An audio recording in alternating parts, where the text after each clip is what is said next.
Saludos amigas, amigos. Ustedes sintonizan Acento TV y este es su espacio de entrevistas y comentarios a partir de ahora.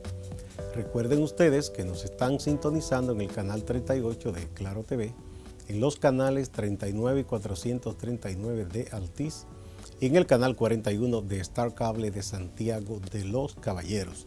También a través de las páginas acentotv.do y acento.com.do.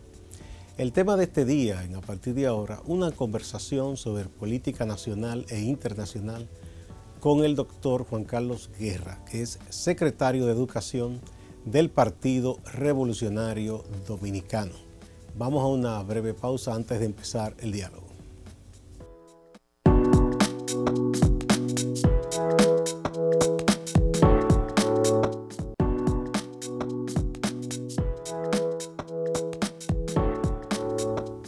Muchas gracias por acompañarnos.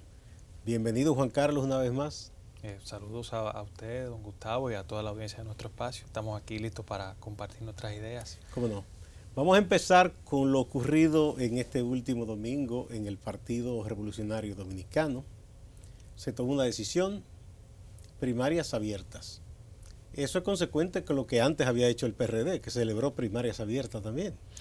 Nosotros, históricamente, el Partido Revolucionario Dominicano ha sido el partido que en la República Dominicana, con estos procesos internos, ha dado, digamos que ha estado a la vanguardia.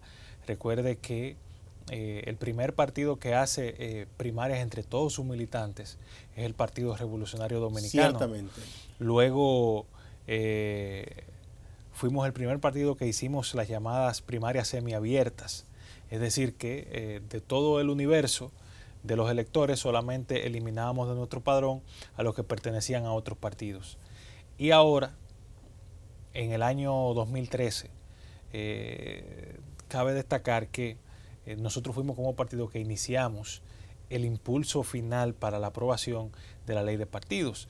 No sé si usted recuerda que en ese año el ingeniero Miguel Vargas, junto a una comisión de dirigentes encabezada en ese entonces por Eduardo Jorge Prats, o integrada por Eduardo Jorge Prats, el difunto Salim Ibarra y Víctor Gómez Casanova, que era la comisión oficial del partido, iniciaron un periplo por las distintas instituciones políticas y sociales, y eso derivó en un diálogo en la Pucamaima entre toda la fuerza política, la sociedad civil y los legisladores.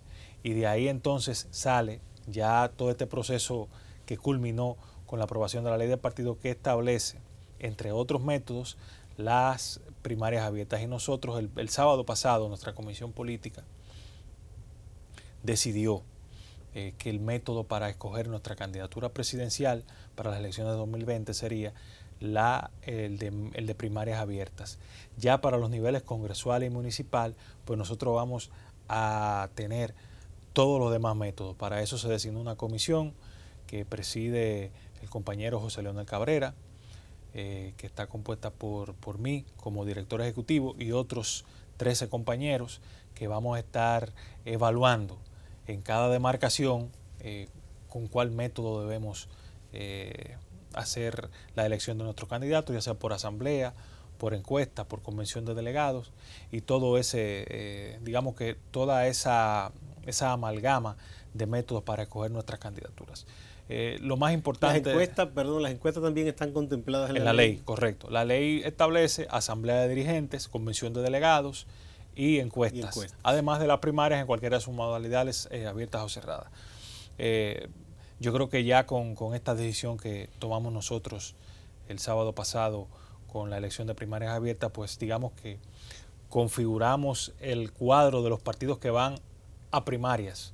Y va a ser un proceso interesante porque la propia ley de partidos, como da plazos para cada uno de los procesos que deben ejecutarse antes de las elecciones, pues yo creo que ahora mismo, como la precampaña inicia en julio, pues hay un tiempo también importante para que figuras que tal vez en este momento no están en el escenario político, pues puedan ir, digamos, creando las bases para que en la precampaña puedan participar de manera importante en todo ese tema. Así que yo creo que todo esto nos da a nosotros una maravillosa oportunidad de que el liderazgo político circule y de que se creen las bases para que nosotros tengamos, digamos, por primera vez en nuestra historia, una campaña electoral conducida dentro del marco de la ley y dentro de los plazos que establece la ley. Juan Carlos, ustedes tienen también pendientes unos asuntos internos. ¿Ustedes cuándo van a celebrar la elección de nuevas autoridades en el PRD? No, ya las nuevas autoridades nosotros las elegimos el 3 de diciembre del año 2017. Ese proceso fue impugnado en el Tribunal Superior Electoral, pero luego el Tribunal Constitucional pues le dio validez a ese proceso que nosotros hicimos el 3 de diciembre de 2017. O sea, que para ustedes es un capítulo cerrado. Ese es un capítulo cerrado. Ya nosotros pese a que compañeros de ustedes que no están de acuerdo han seguido el proceso de reclamo por la vía de los tribunales. Claro, pero ya la última instancia que quedaba para agotarse en ese tema era el Tribunal Constitucional y ya ese es un tema para nosotros cerrado. Ya ahora se abre, digamos que un nuevo escenario para que los distintos compañeros que entiendan que el partido debe tener nuevos liderazgos, pues este tema de las primarias abiertas, por ejemplo, da la oportunidad para que cualquier incluso a esos que impugnaron la actual dirección. Claro, si cumple con lo que establece la ley, pueden perfectamente participar. Eso es lo bueno, digamos. Esos procesos internos de ustedes serán supervisados por la Junta, ¿cierto? Claro, ya a partir de la nueva ley de partidos, ningún proceso interno en los partidos políticos, en cualquiera de sus modalidades, puede ser hecho sin al menos la supervisión de la Junta Central Electoral. A partir de la ley de partidos, la Junta Central Electoral o supervisa, o gestiona, u organiza directamente los procesos dependiendo de la modalidad.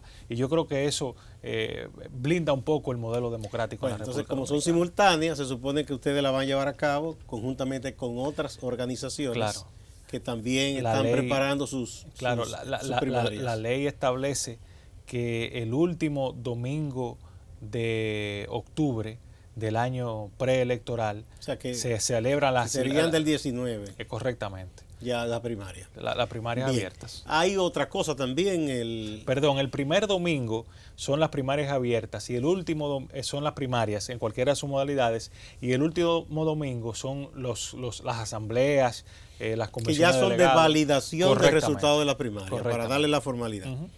El ingeniero Miguel Vargas Maldonado ha dicho en diversas ocasiones que el PRD va a tratar de trillar camino propio en el sentido de que llevará candidaturas propias. ¿Eso qué puede significar? Va a llegar un momento que ustedes tienen una alianza con el partido de gobierno, que ustedes tendrán que someter, pienso yo que internamente, a discusión si siguen esa alianza o si se van solos, o por lo menos no con el PLD. Mire, nosotros estamos trabajando para tener candidaturas propias en las elecciones del año 2020.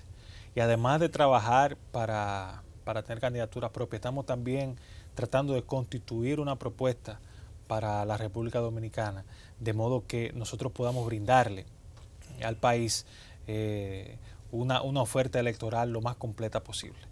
El tema de las alianzas es un tema que tiene sus tiempos, que la propia ley establece cuáles son los plazos para eso, y yo pienso que cuando llegue ese momento nosotros vamos a determinar. Pero sí hay que tener algo muy claro. A partir de 1996, ningún partido político puede pretender ganar unas elecciones solo. Y un partido como el Partido Revolucionario Dominicano, que ha sido decisivo en todos los procesos políticos que hemos tenido de 1963 a la fecha, que hemos encabezado las más importantes coaliciones de partidos hechas en la República Dominicana durante nuestra era histórica y me atrevo a decir durante la historia nacional, pues yo pienso que en el momento evaluaremos cuál es el camino a seguir en ese orden que más le convenga a las candidaturas propias que nosotros construyamos en todo este tiempo que vamos a estar, digamos que en la labor de exploración, en la labor de pre-campaña y ya en la propia campaña. Ahora bien, ustedes tienen una gran tarea por delante, porque es un partido con una historia que nadie puede negar.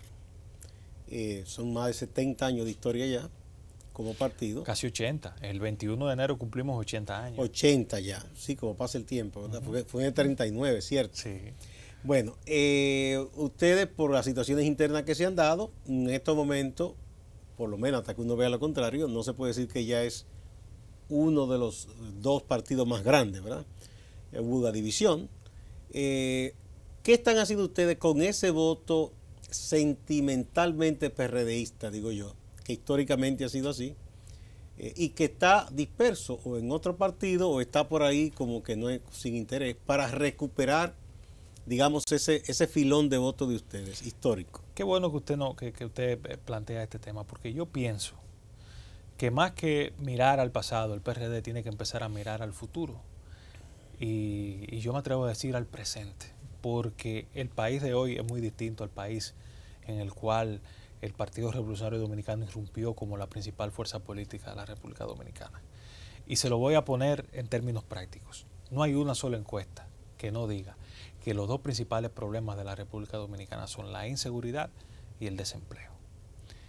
Y una de las fallas que ha tenido el sistema de partidos en la República Dominicana es que no ha podido dar respuesta eficiente a ninguno de los dos problemas. Y yo creo que el camino que tiene el Partido Revolucionario Dominicano tiene que ver necesariamente por empezar a presentarle al país propuestas tanto en materia para resolver el tema de la inseguridad como para resolver el problema del desempleo. Y yo me detengo aquí. Con el tema de la seguridad, la República Dominicana es el país en toda la región que menos invierte en combatir la seguridad ciudadana. El promedio de inversión pública en la seguridad ciudadana en toda Latinoamérica es de 1.5% del PIB. La República Dominicana invierte el 0.44% del PIB en combatir la delincuencia. Y yo creo que, digamos que esa es una falla importante porque los recursos hacen falta para movilizar una serie de cosas.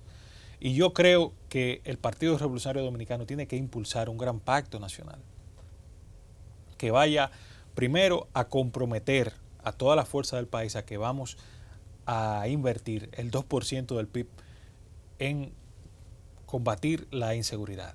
Y usted me dirá, pero ¿de dónde van a salir todos esos recursos? Porque estamos hablando de más de 100 mil millones de pesos. Y yo le diré, bueno, aquí tenemos un 6% del PIB que se va en lo que se llama gasto tributario, que son las llamadas exenciones. Y yo creo que ahí los partidos políticos y la sociedad en su conjunto tenemos que ponernos de acuerdo para que de ese 6% podamos ir desmontando un 1.5 para dedicarlo conjuntamente con el 0.5 que se invierte y completar el 2% para dedicarlo a invertir en la seguridad ciudadana. Y ahí doy otro salto. ¿Para invertirlo en qué? El problema de la seguridad ciudadana en la República Dominicana tiene dos caras.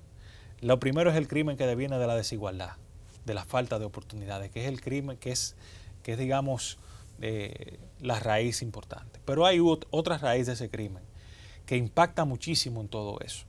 Y es lo que afecta al crimen organizado, el narcotráfico. La República Dominicana tiene, ya no es solo un país puente de la droga, es un país consumidor, porque ya el negocio del narcotráfico, las transacciones que se hacen con los países puentes como la República Dominicana, no es dejar dinero, es dejar mercancía. Y esa mercancía alimenta el microtráfico. Y eso genera una situación importante que nosotros tenemos que empezar a enfrentar de maneras creativas.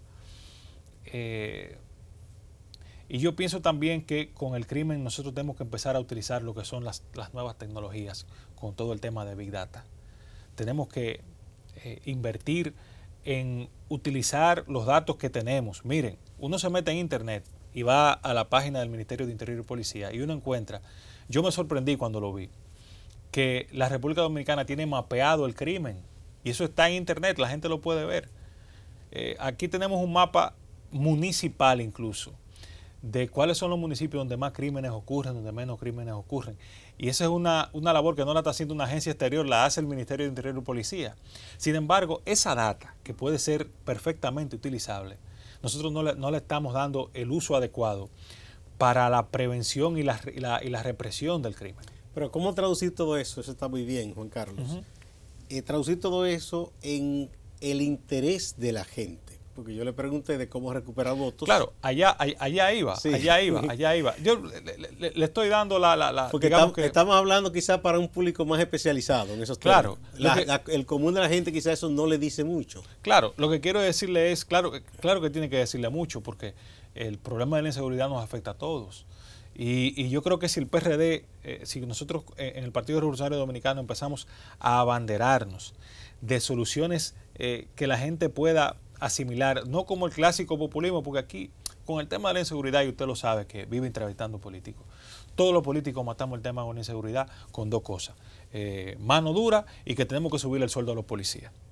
Y la mano dura no ha servido de nada, porque si matar gente sirviera para algo, esto fuera un paraíso. Porque cuántos dictadores y jefes de policía que les encanta tener gatillos alegres hemos tenido. Entonces, yo pienso que el Partido Revolucionario Dominicano puede reconquistar parte importante de la atención del electorado cuando empieza a presentar soluciones creativas que la gente entienda que son viables y que son posibles. Con el tema del cuerpo policial, mire, Nueva York hace 30 años era la ciudad más peligrosa del mundo, la más insegura, con una tasa de homicidios por cada 100.000 habitantes de más de 35. Y hoy día la ciudad de Nueva York tiene apenas 3.4 homicidios por cada 100.000 habitantes. Y se debe a que aplicó un programa, más allá de aquella teoría de la ventana rota, aplicó un programa que se afincó en dos pilares. El primero era el aumento del cuerpo policial, y el segundo, la aplicación de las tecnologías para identificar el crimen. Y yo creo que nosotros en la República Dominicana podemos empezar, el Partido Revolucionario Dominicano tiene que empezar a hablar de esas cosas. Con el tema del desempleo, que es la otra gran cosa importante. Salvo en el año 2003 y 2004, la República Dominicana ha sido el único país de la región que tiene desde 1973 creciendo al menos un 2%, salvo esos 2 años que hubo una contracción económica. Sin embargo, las tasas de desempleo persisten, el empleo informal persiste, la desigualdad en la República Dominicana persiste. ¿Pero por qué? Porque nosotros tenemos un Estado que traza políticas económicas que lo que buscan es nada más tener una cifra de crecimiento, pero no hay una política orientada a crear empleo y también a crear una cultura de la inversión. Porque ¿qué es lo que pasa? ¿Qué es lo que hacemos los dominicanos cuando nos va bien, cuando tenemos nuestro tiempo de bonanza? ¿Qué guardamos? Pero la lógica, la cultura de los dominicanos, de todos, desde el más pobre hasta el más rico, es guardar. Es muy difícil que usted vea a una gente que le esté yendo bien, que como primera intención tenga, bueno, déjame yo crear un negocio, déjame crear esto. La mayoría de la gente lo que dice, no, voy guardando. Y yo creo que nosotros tenemos que empezar a impulsar una cultura de emprendimiento en la República Dominicana. Que la gente empiece a ver la posibilidad de que en el momento en que le llegue el ingreso económico sea capaz de buscar la manera de multiplicar eso en la creación de empleo. Y yo le voy a dar otra cosa importante. Después del turismo y la zona franca, el otro gran generador de divisas de la República Dominicana son las remesas. Aquí llegan casi 6.000 millones de dólares anualmente en remesas. Sin embargo, ese es un capital ocioso que nos crea incluso una masa de gente ociosa que vive única y exclusivamente recibir esos chelitos. Y en todos los barrios hay un primo de la familia que es el que administra los chelitos que llegan del familiar que está afuera, que ese no trabaja, que ese lo único que hace es eso.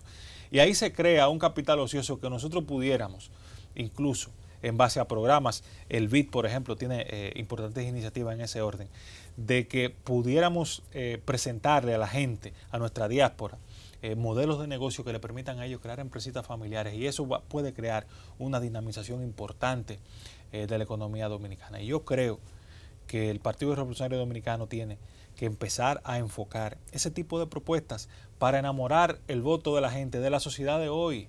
Porque volver a ese amorío que tuvo el PRD tantos años con la sociedad dominicana, porque yo le voy a decir era algo. El partido que era un sentimiento nacional. Así es, yo le voy a decir algo. ¿Y por qué era un sentimiento nacional el PRD?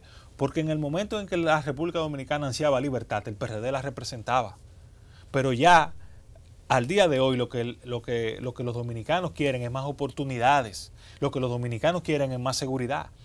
Y si el Partido Revolucionario Dominicano se convierte en el partido que encarne las oportunidades para la gente, que encarne la seguridad del pueblo dominicano, sin llegar a los métodos estos autoritarios. No, porque eso no garantiza nada. Correctamente. Eso está probado, que así no se llega a ningún lado. Nosotros podemos reconquistar, pero yo le voy a decir algo más. Y yo soy un peñagomista, yo creo en las ideas de José Francisco Peña Gómez, pero hay una realidad que nosotros tenemos que tener muy clara. 4 millones de votantes. Nosotros tenemos 7 millones de votantes. De esos 7 millones hay 4 millones que cuando murió José Francisco Peña Gómez o eran niños o no habían nacido. Y ya nosotros tenemos que empezar a pensar, ¿qué le quiero decir con eso? Que para esa cantidad de votantes, ya utilizar a José Francisco Peña Gómez como una imagen importante no le dice mucho porque no lo conocieron. No, un referente para los que tienen más de 30 años. Correcto. Y nosotros tenemos que apostar a ese país de las redes sociales. Pablo Iglesias, de Podemos, decía hace unos años que la gente militaba en los medios de comunicación, y yo, con todo el respeto que me merece Pablo Iglesias, yo creo que no. Ya la gente milita en las redes sociales. Bueno, las redes, si se quiere, también son medios. Claro. Vamos a poner un poquito ahí, Juan Carlos, para que vayamos a una primera pausa.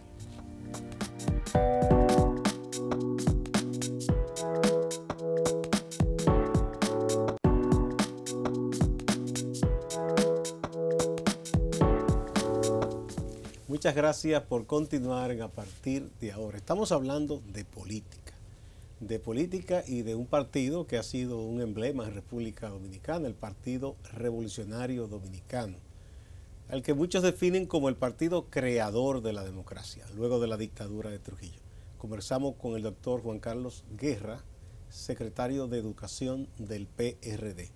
Bueno, usted hablaba entonces de ese nuevo PRD, vamos a decir que sin desdeñar de su pasado, que tiene muchas cosas positivas, quiere ganarse a los nuevos votantes presentando problemas y propuestas de solución. Básicamente por ahí que va la cosa.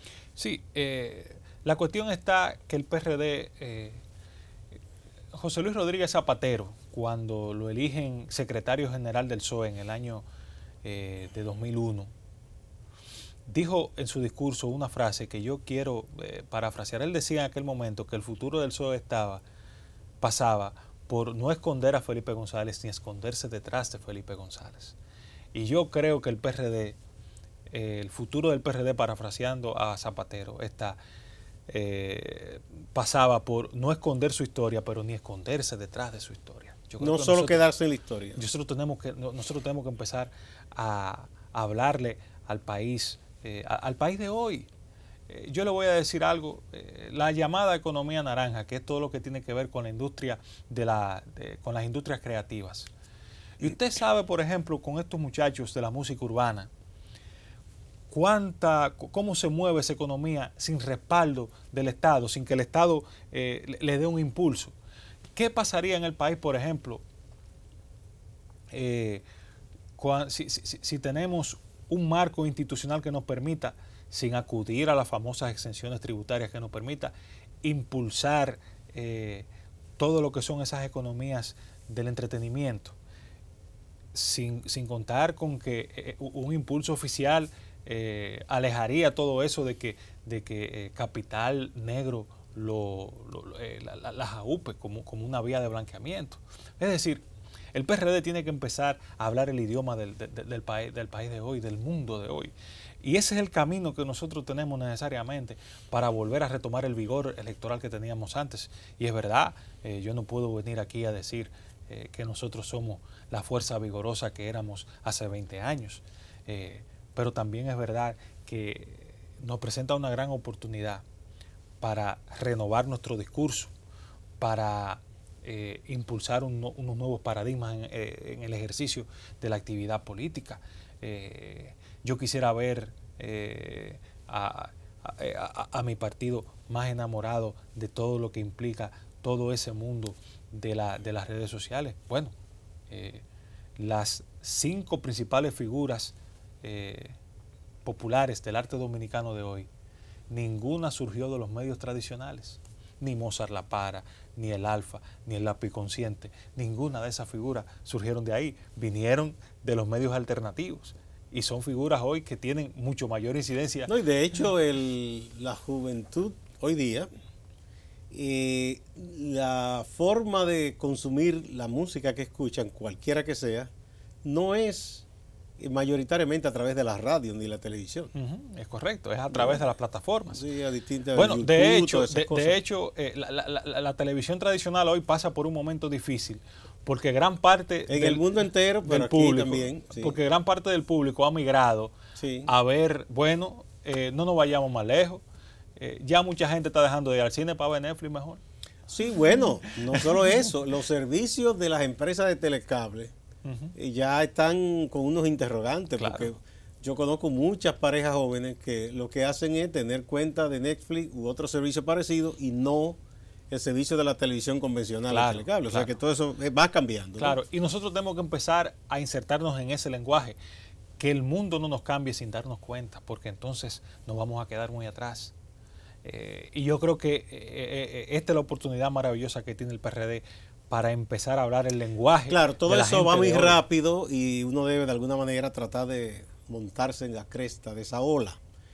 Pero al mismo tiempo se dan los contrastes en países como el nuestro, porque tenemos por un lado el impacto de todas esas tecnologías modernas, de todo ese avance, que eso nadie lo puede detener, eso es en el mundo entero. Pero arrastramos problemas de la época casi medieval. O sea, es como triste que una ciudad como la ciudad capital dominicana todavía no tenga estabilidad ni en el agua potable ni en la electricidad.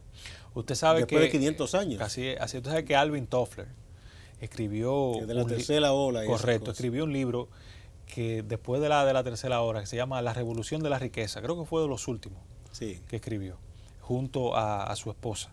O hermana, no recuerdo cuál es el vínculo. Creo que era esposa. Ellos escribieron varios libros que en su momento fueron de mucho impacto. Y en la Revolución de la Riqueza, él habla ciertamente de eso y él dice que hay países que no es que se quedaron atrás en el salto que se dio de la revolución industrial a la revolución tecnológica, sino que incluso no habían llegado ni siquiera a la revolución industrial. Sí. Pero que la cura para eso, decía él, era que debían intentar dar, digamos que, una especie de salto simultáneo. Claro, porque ya nosotros no podemos, por ejemplo, porque si no se iba a quedar la cadena. La industrialización como la hicieron las potencias europeas y Estados Unidos en el siglo XIX, pues sería absurdo. Claro. Ya tenemos que arrancar de lo que hay. Claro. Miren, ya cuando yo veo que un político me dice a mí que está leyendo a Marx, que está leyendo a Gramsci, que está leyendo a Fukuyama para irme al otro extremo, yo digo, caramba, pero tal vez le está perdiendo su tiempo porque Fukuyama también está viejito ya. Claro, pues allá voy. Nos impactó en los 90. Allá voy, porque ya el político de hoy y los partidos políticos de hoy tienen que empezar a conocer cómo funciona la inteligencia artificial, cómo funciona el Big Data. Porque esas son las herramientas con las cuales se está moviendo todo aquello como cultura. Claro, ¿no? como cultura, pero y basamento. Pero cuando vemos, por ejemplo, el fenómeno de Bolsonaro, por ejemplo, ni el de Trump, pueden explicarse al margen de todo lo que significa el Big Data. Porque fueron fenómenos que se construyeron al margen de los medios tradicionales y fue básicamente utilizando técnicas de Big Data, es decir, de segmentación de datos, a qué público yo quiero llegar. Y eso se explica muy claro. Todo lo que tenemos acceso a Facebook, a Google, a Twitter, a Amazon. Amazon ya, cuando usted abre la página en Amazon, le muestra coincidencialmente, entre comillas, cosas que usted, que según el algoritmo que ellos manejan, afines a lo que uno más o menos prefiere. Correcto. Entonces, todas esas herramientas tenemos los políticos que empezar a manejarlas para utilizarlas también, no solamente en el diseño de nuestras campañas electorales, sino también en el diseño de políticas públicas, porque cada vez más el ecosistema de la gente gira en torno a esos algoritmos. Sí. Bueno, difiere un poco lo de Trump, porque Trump, el grueso de su votante, eran las personas más mayores que no son muy dados a... Sí, pero recuerde acuérdese que es un hombre que viene de la tradición convencional. No, pero se hizo recuerde que él hizo toda su campaña tuiteando diariamente. Ah, bueno, y luego también ha dicho que lo sigan por Twitter, y que dice que no cree en ningún medio, excepto la cadena Fox. Y recuerde el escándalo de con las páginas de Facebook, con las fake news, que se manipuló mucho en torno a ir creando digamos, un estado de opinión favorable a las Bueno, esa es la realidad con la que tiene que lidiar hoy día el político de estos tiempos, ¿verdad? Pese a que nosotros arrastramos... El ser humano en sentido común. Yuval Noah Harari tiene 3 libros que son maravillosos, que son Sapiens, que es una breve historia de la humanidad, Homo Deus, que le llama la breve historia del futuro, y el más reciente que publicó, que se llama 21 lecciones para el siglo XXI, que habla un poco de cómo los seres humanos hemos ido construyendo una religión de los datos. Y es que ya con nuestros datos que se los facilitamos a estas compañías a cambio de diversión, están haciendo con nosotros lo que quieren. Bueno, la data de uno es vendida y por eso están de necio a cada rato los vendedores de paquetes de vacaciones y los bancos ofreciendo tarjetas. Claro, y esa data uno la ofrece voluntariamente a cambio de entretenimiento sin saber para qué se usa. A uno lo venden como un potencial cliente, Así es. Bueno, nada, pero ¿qué están haciendo ustedes en el PRD, verdad, con los jóvenes que están con ustedes y con los que se piensan integrar en la parte de la educación política, que es una de las falencias que muchas veces acusan los partidos, y algunos están haciendo, por lo que he sabido, algunos intentos de la formación política, es decir, porque el político es un soldado que va a una guerra que es la competencia, ¿verdad?, por el mercado electoral y por sumarse voluntades de los ciudadanos, apoyo, y tiene que ir con las armas de las ideas. Y como tú dices, es un filón vender soluciones a problemas fundamentales que están ahí. ¿Cuál es la formación básica que ustedes le están dando? Y en tu caso, que él es encargado de educación. Mire, nosotros estamos ahora, ya terminamos la fase de orientar a nuestros compañeros en torno a la ley de partidos. Ya nosotros incluso adecuamos nuestros estatutos a la ley de partidos. Ya hicimos un sinnúmero de actividades en todo el territorio nacional con la dirigencia nuestra, con ese tema.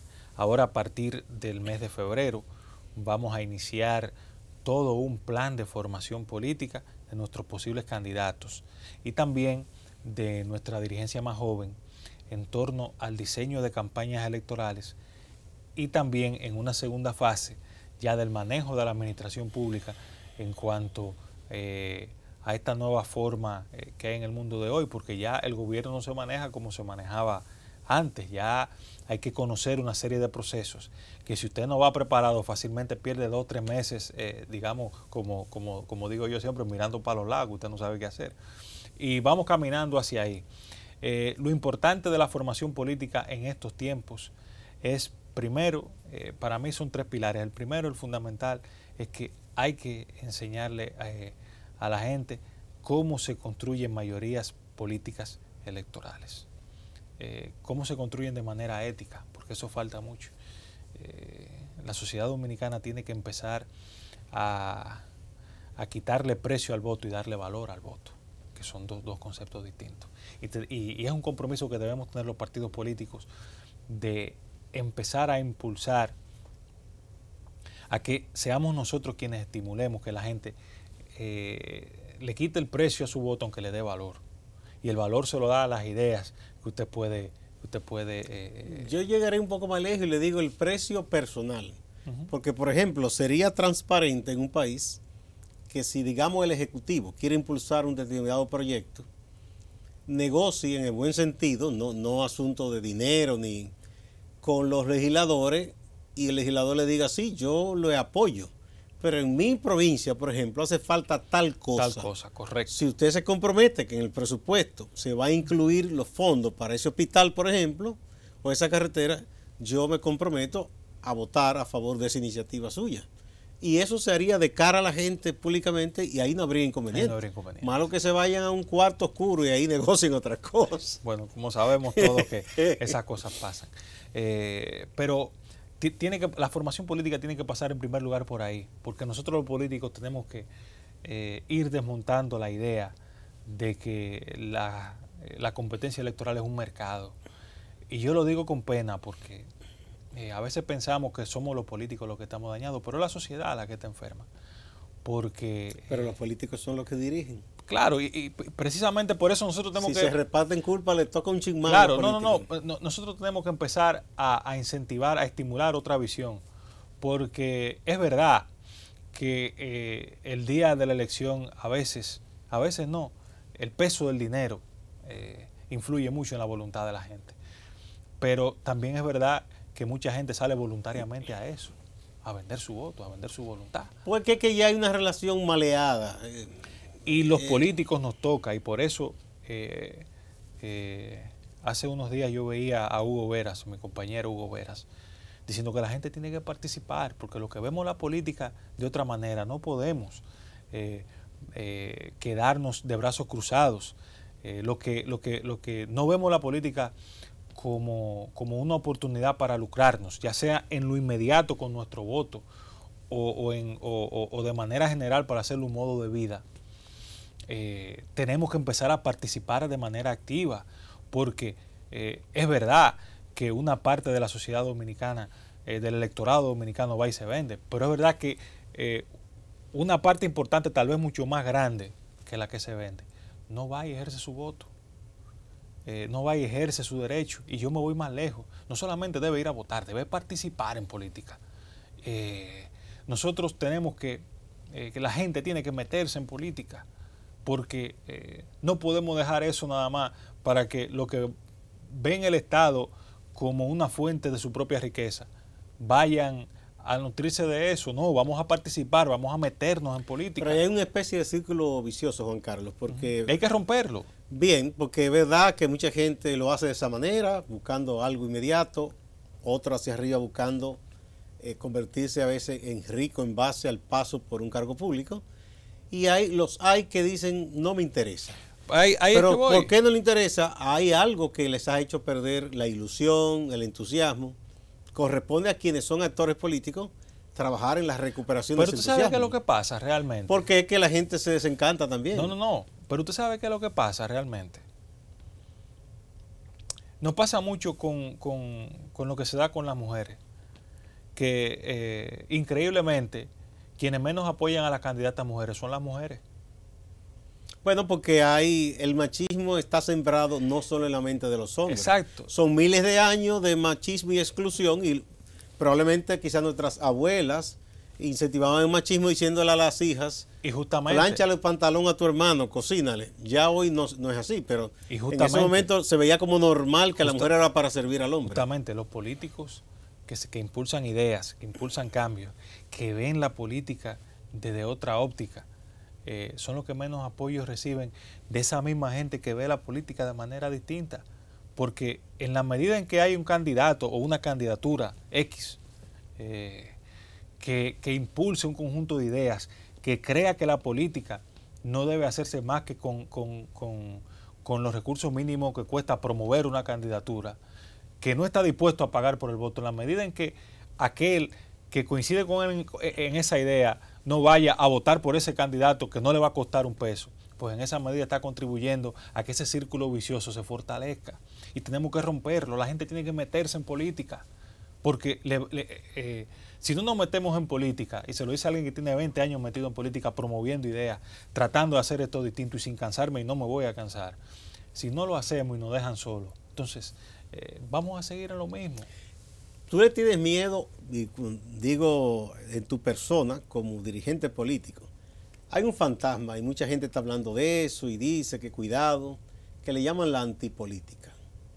Y algunos dicen que eso incluso es, porque hay gente que ve teoría de conspiración en todo, que eso es asusado por fuerzas internacionales que quieren desbaratar los partidos. ¿Tú temes que aquí esté creciendo eso que llaman la antipolítica?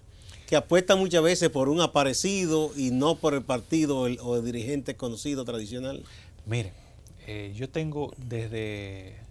era un niño cuando surgió, que fue la primera, en América Latina creo que fue el primer fenómeno que se dio en ese sentido, el de Alberto Fujimori, en el año de 1990. Yo era un niño cuando escuchaba que en la República Dominicana iba a venir un fenómeno como el de Fujimori. Ustedes recuerdan que Fujimori, que compitió con Vargas Llosa, era un tipo que Un agrónomo desconocido que bailaba encima de un tractor. Correctamente. Los estrategas le dijeron a don Mario Vargas Llosa, dijo, no, yo presento una propuesta, yo no soy un ridículo para ponerme a bailar arriba de una patana. Y a partir de Fujimori vinieron otras figuras con esas características. Que por cierto, en segunda vuelta fue que ganó. Correcto, en segunda vuelta. Vargas Llosa ganó la primera vuelta. Exactamente. Y en YouTube está el debate entre ellos dos, que yo les recomiendo a la gente que lo busque, que es interesantísimo. Y ahí se ve mucho por qué ganó uno y por qué perdió el otro. Pero yo tengo desde esa época, yo era un niño, yo lo recuerdo. Y recuerdo incluso, y ahora es juez de la Junta. Y qué caro le salió a los peruanos. Así es, así es. Que ahora es juez de la Junta. Recuerdo que motivado por eso, que era un comentarista de televisión en ese momento con cierto auge, don Roberto Saladín, motivado en ese proceso, lanzó una candidatura presidencial que no tuvo pegada. Bueno, don Roberto había sido gobernador del Banco Central. Correctamente. Tuvo en desacuerdo también, sí, antes de eso había comentado, con unos asuntos de Balaguer y renunció. Y presentó una candidatura. Eso le dio un gran aval porque la gente decía que a Balaguer nadie le renunciaba y él se atrevió. Y además dijo cosas muy duras, digo, gobierno que se respete, que yo me respeto. Eso, más unido al fenómeno de Fujimori, hizo que mucha gente se alentara. Y sacó, creo que 2000 y pico de votos. Sí. Pero a lo que le iba a decir a lo siguiente. ¿Cuál es la ruta de los países que han tenido ese tipo de fenómenos? El primero es que acusan un proceso de abstención alto. Ese es un síntoma. Ese es un síntoma. Abstención. Luego vienen crisis simultáneas en los partidos que genera la atomización y la posibilidad de que cruce una figura de esa. Pero en la República Dominicana ni uno ni otro se ha dado, porque si bien es cierto que en la República Dominicana todos los partidos han tenido crisis, eso no ha obligado a la atomización del sistema de partidos políticos. Nosotros tenemos un sistema de partidos políticos que todavía hoy concita el 98% del apoyo de la gente, en términos electorales, en términos del voto. Segundo, la abstención en la República Dominicana para elecciones presidenciales nunca ha superado el 31-32%, se mantiene ahí, 29, 28, 31, 32, nunca hemos llegado en elecciones presidenciales a 40%, cuando en la región lo natural es que un 40% se abstenga, donde no hay voto obligatorio. Incluso en Estados Unidos, en un momento dado, se ha elegido presidente con 35% de participación. Y el tercer elemento para que eso se dé, y no se ve en el escenario, que fue lo que pasó en Brasil, es que en medio de una gran crisis económica y política, una crisis de esas devastadoras, los referentes, los paradigmas políticos del momento, todos caigan. Y eso hace que surja una nueva figura. Porque yo le voy a decir algo. Si Lula hubiera podido ser candidato, Bolsonaro no fuera hoy el presidente electo. Y el hecho de la salida de Lula del escenario. Uno no sabe, porque eso es una posibilidad que uno puede descartar. No, porque Lula... Porque, por ejemplo, doña Dilma, que no salió del poder con tantos estigmas como Lula, porque ella no la acusaron de corrupción. A ella la acusaron de violar una ley de fiscal. Sin embargo, ella no pudo ni siquiera ganar una senaduría. Pero fue en medio del proceso en el que ya Bolsonaro estaba convertido en un fenómeno arrasador. Bueno, de hecho, cuando Lula sale, ya que queda inhabilitado, la última medición hasta ese momento daba a Bolsonaro con apenas 7%. Es a partir de la primera condena de Lula que empieza Bolsonaro a crecer exponencialmente. Y también Haddad o el PT cometieron unos errores, porque en principio no se le vio como un candidato auténtico, sino que a cada momento iba a consultar a la cárcel con Lula. Eso fue un error. Al final quiso corregir eso y ya no volvió, pero ya la gente lo identificaba demasiado con Lula y eso fue un error. Vamos a una nueva pausa. Cuando retornemos, vamos a hablar de otros temas nacionales e internacionales.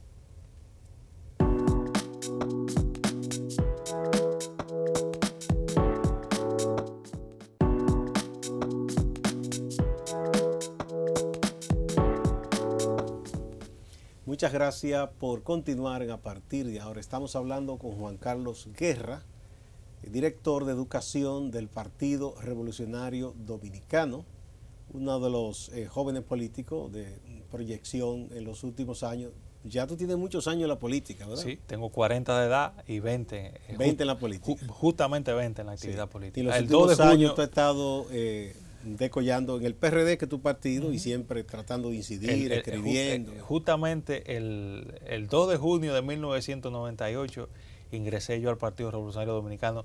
Ingresé a través de Orlando Jorge Mera, que a la sazón era secretario general de la JRD, y propuesto por doña Milagros Ortiz Bosch, me ingresaron a la JRD y a partir de ahí... Hoy están en partidos distintos. Pero somos muy buenos, al menos Orlando y yo somos muy buenos amigos. Eso no quita la amistad. Claro que sí. Bueno, tenemos eso entonces, ese fenómeno que se ha dado con esos fenómenos de fenómenos que irrumpen como Bolsonaro, pero los hay de otro tipo. Ha pasado algo en México. Después de tanto tiempo, ¿verdad? Andrés Manuel López Obrador, que estuvo en el PRI, el gran partido tradicional de México, en el PRD mexicano, sale de ambos porque no está de acuerdo cómo se hacen las cosas en esos partidos, y él forma ese movimiento y es elegido presidente, que va a juramentarse en diciembre de este año. Ahí se da una situación parecida pero distinta, diría Cantinflas, porque Andrés Manuel López Obrador tiene un liderazgo consolidado, incluso una visión de país que... y una trayectoria como hombre de partido, él no es un aparecido. Correcto, y una trayectoria como hombre de partido. Él sale del PRI, se va al PRD con Cuauhtémoc Cárdenas, que es quien funda el PRD. Que fue un desprendimiento del PRI. Que fue un desprendimiento del PRI, claro que sí. Cuando eligen por el dedazo a Carlos Salinas de Gortari, él se va y hay quien dice que él ganó esas elecciones del año 1988, porque ahí se produjo un apagón y después del apagón el hombre salió debajo de Carlos Salinas de Gortari. Aquí sabemos mucho de eso. Y entonces Andrés Manuel López Obrador, cuando pierde su segundo intento, él hizo un primer intento en el año 2006 que estuvo a punto de ganar, una elección muy cerrada con Felipe Calderón. Hay quienes dicen que le hicieron también Hay quienes dicen trampa. Que le hicieron trampa. Luego, en el año 2012, que fue su segunda aspiración, nadie le daba el mínimo chance. Y se pensaba que Enrique Peña Nieto iba a ganar por una votación altísima. Sin embargo, aunque ganó Peña Nieto, la diferencia entre uno y otro fue de menos de 5%. Se fue consolidando. Se fue consolidando. A partir de ahí inicia un proceso interno en el que, para que usted vea cómo son las cosas de la vida, quien va a ser hoy su canciller, que es el señor Ebrard, era en ese momento la figura que en el PRD estaban impulsando para convertirlo en líder del PRD. Y Andrés Manuel López Obrador, al insistir ser el líder de nuevo para las elecciones del 18 de este año, el partido lo puso a un lado y él decidió irse y constituye Morena, y con Morena va poco a poco, haciendo una fuerza política de tan grande magnitud que muchos de los que se quedaron en principio dieron el salto con él, incluido la persona que en el PRD tenían para que fuera el candidato presidencial ahora en el 18, que va a ser ahora su ministro de Relaciones Exteriores. Con Andrés Manuel López Obrador se da algo distinto. Yo creo que se dieron todas las condiciones para que él fuera presidente de la manera en que lo hizo. Esta vez no cometió un solo error de campaña. Y mira que lo tentaron mucho. Yo vi todos los debates en el que él participó y hubo varios momentos en los que lo provocaron y yo decía, aquí va a explotar. Y no, con calma. Yo creo que esa parte lo ayudó mucho. Y como presidente electo, aún tomando en cuenta que en México hay una transición larga de 6 meses, se ha manejado con mucho aplomo como presidente electo y le augura un buen sexenio como presidente de México. Y aquí yo creo que básicamente lo que se dio fue un trasvase casi total del PRD hacia Morena, porque Yo diría hasta que el PRI quedó también muy deteriorado, ¿no? Claro, no. Tanto el PRI como el PAN entran ahora, los tres partidos entran ahora en una crisis muy dura. Interesante lo de México. Bueno, porque ayer incluso renunció Felipe Calderón al PAN. Sí, interesante, Juan Carlos, lo de México y lo de Andrés Manuel López Obrador por lo siguiente. Lo que hablábamos antes, lo que pasó en Perú, lo que pasó en Brasil, no hemos hablado de Ecuador, que antes de que llegara Correa, tuvo un periodo de mucha de inestabilidad. Y Bolivia por igual.